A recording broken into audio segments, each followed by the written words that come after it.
हम्म। तो यहां पर ये देखो कि S1, ये जो क्वेश्चन नंबर 4 है, इसमें जो क्वेश्चन गिवन था 3n² + 5n गिवन था। हाँ या ना मोहित? Yes sir. तो ये आपको एग्जाम में दिखाना पड़ेगा कि S1 जो आपने एट लिखा है वो कैसे लिखा है। S2 में आपने दिखाया, सम ऑफ टू टर्म्स में आपने दिखाया, तो S1 में आपने क्यों नहीं दिखाया? तो ये आपको दिखाना चाहिए, सबसे पहली चीज।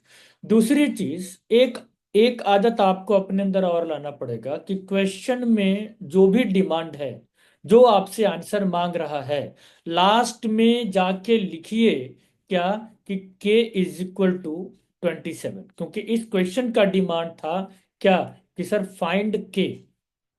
ऐसा नहीं कि आपने के नहीं निकाला, निकाला, लेकिन हर एक क्वेश्चन में, स्पेशली इन मैथ, ध्यान दीजिए, लास्ट में आंसर में लिखिए K = 27। पहली चीज। अगर हम नेक्स्ट क्वेश्चन की बात करें, कृष्णा गप्पे मत करो क्लास में दोस्त, मैंने कितनी बारी तुमको बोला है, क्लास में तुमसे गप्पे करता कौन है यार? बहुत गंदी आदत है, बहुत गंदी आदत है। नेक्स्ट क्वेश्चन देखिए। अगर इस तरीके का जब क्वेश्चन आता है मोहित बालक की A = 3 और L = 2, तो कोशिश करिए, हर जगह तो नहीं, हर एक क्वेश्चन में तो नहीं, लेकिन जब क्वेश्चन एकदम इनिशियल लेवल पे हो, एकदम बेसिक वाला क्वेश्चन हो, तो उसमें आपको first term in bracket A1 = 3, last term L या AN जो लिखना चाहो = 83, ये मेंशन करना चाहिए, पहली चीज। दूसरी चीज, A + 20D = 83, तो 20D = 80, आंसर सही है, लेकिन सीबीएसई क्लास 10 वालों को बोलता है। मैं आपको वो सीबीएसई का जो साइट है, जो आंसर सीट कैसे लिखना चाहिए, वो भी रेफर करूंगा, वो भी दिखाऊंगा मैं सीबीएसई के साइट पे जाके, कि वो आपसे आंसर डिमांड कैसे कर रहा है, कि मैं आपको मार्क्स किस बेस पे दूंगा, कोई भी टीचर आपको मार्क्स किस बेस पे देगा, वो चीज है। तो ये स्टेप्स आपको दिखाने पड़ेंगे। 3 + 20 = 83, 20D = ये जो आपने किया है, डायरेक्ट अगर 80 लिखना चाहें तो ये, चलो ठीक है जो आपने किया। तो इसमें फिर करना क्या, ये आपने ये वाला स्टेप एक की वैल्यू दिखाया ही नहीं, तो एक की वैल्यू 3 दिखाइए, देन 80, फिर आप आंसर लिख के कोई दिक्कत नहीं है। फिर लास्ट में इस क्वेश्चन का डिमांड क्या था, इस क्वेश्चन का डिमांड था फाइंड N एंड D। तो लिखिए ना, N = 21 आपने निकाला, तो D = 4 आपने निकाला, इसका आंसर 100। लास्ट में ये वाला लाइन जरूर लिखिए, आपके आंसर को एक फाइनल टच देता है। मोहित बालक, यस सर। समझ पा रहे हो? Yes sir. हाँ। और मोहित ये बताओ, ये कितना लिखे हो? सर 16। अच्छा, ईमानदारी से बताइए, ये 16 कितने बच्चे पढ़ पा रहे हैं? Anyone please. मोहित के अलावा 16 कितने सर बच्चे? वो सर्कल थोड़ा कम है बहुत, लेकिन वैसे 16 लग रहा है थोड़ा बहुत। अरे ये तो 11 लग रहा है, 11 लग रहा है। हाँ वही 11 में आ सर गया मुझे 11 वो। लग रहा और उसके बोलने के बाद थोड़ा लगना स्टार्ट हुआ है कि वो 16 है, वरना तो 11 लग रहा है। हाँ वही 11 लग रहा है वो। और ये 80 आउट ऑफ 80 लाने वाला बच्चा है, एकदम टाल ठोक के वो लाएगा ये। लेकिन मुझे थोड़ा सा जो लगा वो मैं बता रहा हूँ, इसको मैंने स्पेशली मेंशन किया है, दिस इज नॉट 16, तो प्लीज इसको सुधारिए, सबसे पहली चीज। दूसरी चीज क्या है, इसको समझिए, कि आपने A = 4 डायरेक्ट लिख दिया, इट्स ओके, 16 - 12 डायरेक्ट लिख दिया, नोट ओके। ये 12 कैसे आया, एक एक स्टेप और फॉलो करिए ना, 16 - 2 × 16, ये मैंने हर एक आपके आंसर शीट में हर एक जगह पे मेंशन किया है कि आपको क्या करना है आंसर शीट में, ताकि आपका कोई मार्क्स नहीं काट पाए। पहली चीज, अब तुमने ए ही निकाला है और डायरेक्टली तुमने ये कॉमन डिफरेंस निकाला है, और तुमने 4 10 16 22 फला फला लिख दिया ना, गलत बात है। तो आपको करना क्या है, प्लीज फॉलो। सबसे पहले A1 A2 और A3 एटलीस्ट ये निकालिए, उसके बाद लिखिए then AP will be this and this and this and this and this. आपने डायरेक्टली आंसर लिख दिया। सुन रहे हैं बात को? Yes sir. हाँ। आपको लग रहा है कि आपने गलत किया है कि नहीं किया, या तुमको लग रहा है कि सर मैं तो सही हूं, मुझे कोई दिक्कत नहीं है? नहीं सर, लग तो रहा है गलत। तुम डायरेक्टली लिख दोगे यार। मतलब सोचिए, मेरा मेरा पॉइंट ये है मोहित, कि अगर तुम 80 में से 67 और 68 या 70 तक आके अटकोगे, जो लास्ट 8 to 10 मार्क्स के लिए अटकोगे, बहुत दर्द होगा। अभी मौका है। आज का डेट क्या है? आज का डेट है 8 जनवरी, 8 जनवरी। आज का डेट है 2025, और 15 फरवरी से अभी टेस्ट स्टार्ट हो रहा है। तभी हम अभी हमारे पास बहुत टाइम है कि हम अपने आप को सुधार कर सकते हैं। तो आगे आने वाला टेस्ट में ये सुधार हमें हर एक आंसर शीट में दिखना चाहिए। सारे बच्चों को बोल रहा हूँ, कॉपी ये मोहित का है, लेकिन सारे बच्चे ध्यान दीजिए। पहली चीज। दूसरी चीज, अगर हम क्वेश्चन नंबर 8 में आते हैं, उसमें देखो 2D = 9 - 7/63। ठीक। डायरेक्टली D = 1/63 आपने लिख दिया ना। स्टेप फॉलो करिए। 2D = 2/63, फिर ये 2 राइट साइड ट्रांसफर करिए और D 1/63 लिखिए। 1 मिनट में आ रहा हूँ, 1 मिनट।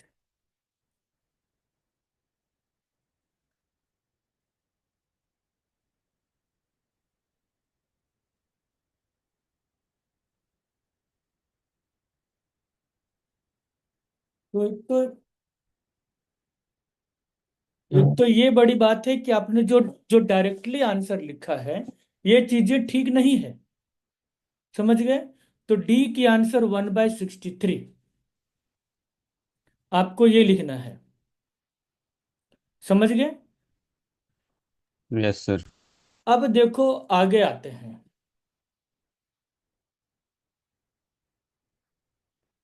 अब यहाँ पे जो नेक्स्ट क्वेश्चन है, आपने A63 = 1 लिख दिया। लास्ट में फिर क्या था कि A63 मांगा, कि A63 कितना होगा। लास्ट में मैं हर एक क्वेश्चन में बोल रहा हूं कि लास्ट में लिखिए, सो 63rd term of this AP is 1। ये एक लाइन हर एक क्वेश्चन में लिखने का आदत बनाओ मोहित बालक, प्लीज। ठीक है?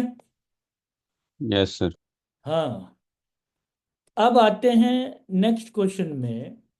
इसमें देखो, अब इसमें क्या है कि डायरेक्टली आपने लिख दिया 49M = M - 4 = 0, और M को 0 और M4 आपने कर दिया।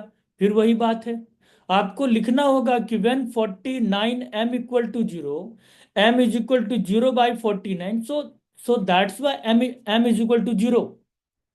ये बताइए, M - 4 = 0, तो M = 4।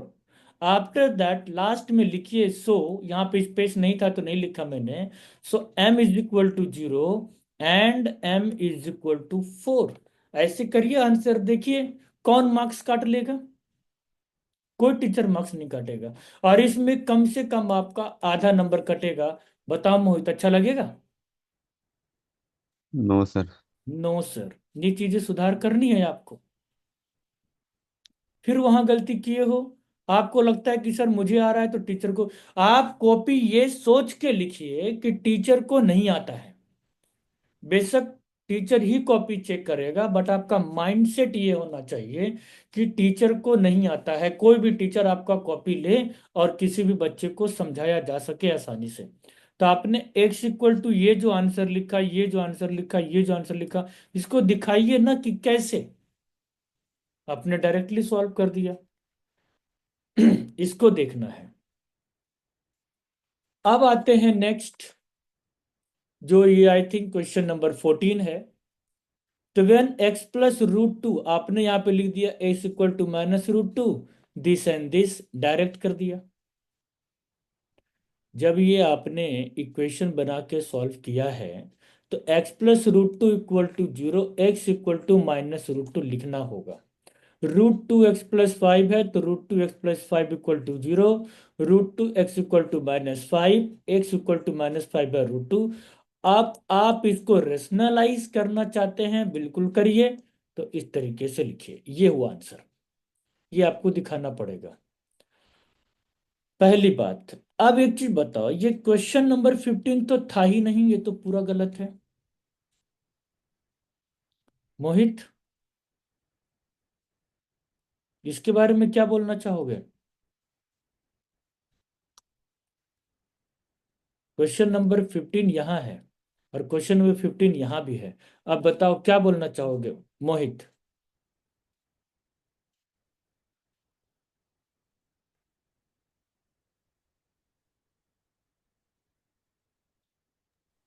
सर इसको पीडीएफ बनाते समय मैंने देखा था कि दो क्वेश्चन नंबर 15 है, लेकिन फिर मैंने मतलब भेज दिया था, तब देखा था उसके बाद मैंने सोचा डिलीट करके वापस भेजूंगा तो फिर दिक्कत होगी। मैंने पहले भी कहा था, ये कॉपी हम बहुत ही सीरियसली टेस्ट ले रहे हैं, बोर्ड के पॉइंट ऑफ व्यू से ले रहे हैं। जैसे रिहर्सल होता है हर एक चीज का, डांस प्रोग्राम का, क्रिकेट का, बैडमिंटन का, हॉकी का, उस तरीके से आपका रिहर्सल हो रहा है। अगर यहाँ पे अगर आप लोग ठीक से नहीं परफॉर्म करेंगे तो बोर्ड में परफॉर्म कैसे हो पाएगा? यहाँ तो आप लोग कोई प्रेशर में नहीं है, कोई टेंशन में नहीं है, वहां तो आपके ऊपर प्रेशर भी होगा, कैसे परफॉर्म करोगे? तो इसलिए छोटी छोटी गलतियां पर भी ध्यान देना बहुत जरूरी है। तो एक तो ये था। अब आइए चलिए आगे चलते हैं, ऐसी गलतियां बिल्कुल मत करिए। बाकी यहां तक तो ठीक है। अब अगर हम आगे देखें, अब आइए ये नेक्स्ट क्वेश्चन में। अब ये बताओ मोहित कि जो A1, जैसे 2x + 5y = 7, मोहित मैं तुमसे पूछ रहा हूं, मोहित यस सर। तुमसे पूछ रहा हूं, इसमें A1 कितना होगा, B1 कितना होगा, C1 कितना होगा? जवाब दो। Sir A1 2, B1 5, C1 7। A1 2, B1 5, C1 7। कोई इस आंसर के लिए कोई कुछ बोलना नहीं चाहेगा? Sir, C1 - 7। मोहित कितना? -7। आर यू श्योर या डाउट? लग तो रहा है सर -7 होना चाहिए। अब जब -7 हो सकता है मोहित, तो बताओ ये कितना बड़ा गलती किए हो, कितना बड़ा गलती किए हो बताओ, ये तो पूरा आंसर गलत है। सोचो, ऐसे ऐसे मजाक करोगे कॉपी में?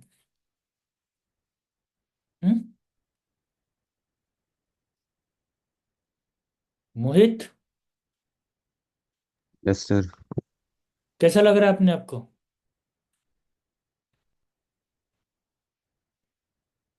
तुम 80 आउट ऑफ 80 ला सकता है, ऐसा मजाक करेगा? बताओ, शोभा दे रहा है?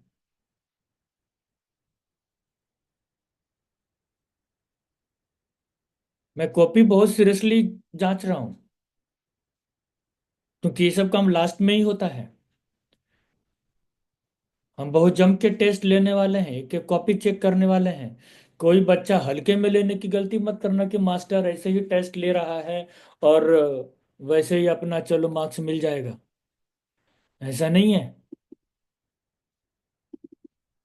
बताइए, आपने ये गलती किया, बहुत गंदी बात। सर इसमें एक डाउट है। जी पूछिए ना। सर जैसे दे रखा है लीनियर इक्वेशन, इसमें जैसे 2x - 3y, कौन से 2x - 3y = 8। तो हम्म, सर अगर मैं इसको जैसे C1 मैं डायरेक्ट वहाँ पे -8 लिखता तो चलता, कि मेरे को उसको थोड़ा सा चेंज करके लिखना पड़ता, 8 को उस तरफ ले जाना पड़ता तब? देखिए होता क्या है, इसमें सिस्टम क्या कहता है, इसी कॉपी पे समझाता हूँ। कहता यह है कि AX + BY + C = 0 इस फॉर्मेट में होना चाहिए।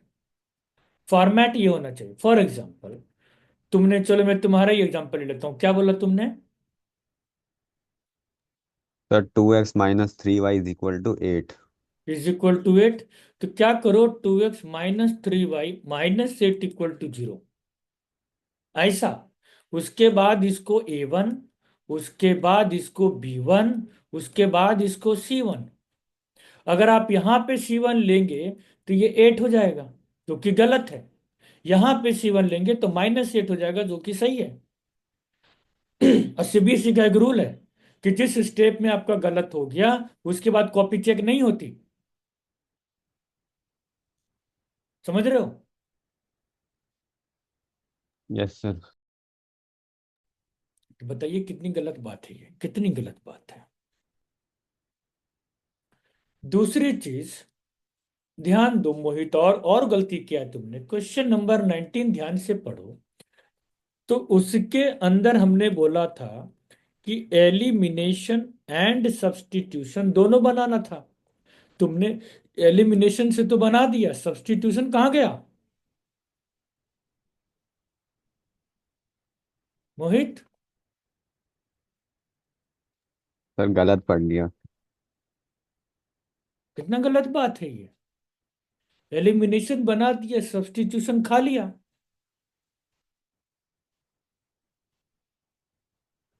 क्वेश्चन में जान करके दिया गया था वो। मैं चाहता तो एलिमिनेशन दे सकता था, मैं चाहता तो सब्स्टिट्यूशन दे सकता था। दोनों देने का पर्पस यही था कि कहीं क्वेश्चन आप लोग हवा में तो नहीं पढ़ रहे हैं। हवा में मत पढ़ो, हवा में मत पढ़ो, ध्यान दीजिए। समझ गए? चलिए। बाकी सब सही है, अब कोई प्रॉब्लम नहीं है। इस तरीके से आप सब बच्चों का भी कॉपी चेक कर रहा हूं और आप सबको एक एक करके इसी तरीके से बताऊंगा।